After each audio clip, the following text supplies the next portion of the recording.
आजच्या या शॉर्टमध्ये आपल्याला बघायचं आहे बघा 2023 मध्ये कॉम्प्लेक्स नंबर या चॅप्टरवर आधारित आपल्याला कशा पद्धतीनं क्वेश्चन विचारला गेलेला आहे.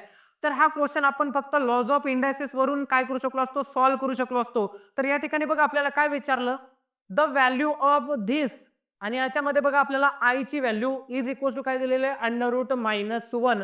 तर आपल्याला याची व्हॅल्यू काय करायची होती, फाइंड करायची होती. तर या ठिकाणी बघा जर न्यूमरेटर मध्ये आपण बघत असणार तर या ठिकाणी बघा आपण कॉमन काढू शकतो i raise to the power 240. त्याच्यानंतर बघा या ठिकाणी काय राहिलं असतं, i raise to the power 8.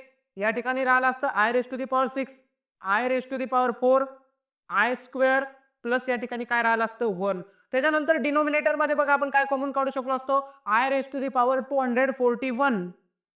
आणि सेम या ठिकाणी बघा काय राहिलं असतं, i raise to the power 8, i raise to the power 6, i raise to the power 4, i square plus 1. आणि या ठिकाणी बघा ह्या दोन टर्म काय झाल्या असत्या, कॅन्सल झाल्या असत्या. त्याच्यानंतर या ठिकाणी जर आपण डिव्हिजन केलं असतं तर या ठिकाणी काय राहिलं असतं 1/i.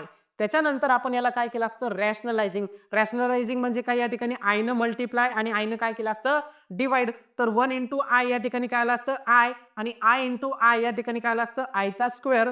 या ठिकाणी बघा आय आणि आयचा स्क्वेअरचा जर केला आपण त्याची व्हॅल्यू काय येणार -1. आणि या ठिकाणी जर याला सॉल्व्ह केलं तर आन्सर काय येणार आपलं -i. म्हणून या ठिकाणी बघा आपलं ऑप्शन काय आलं असतं, डी बरोबर आला असतं.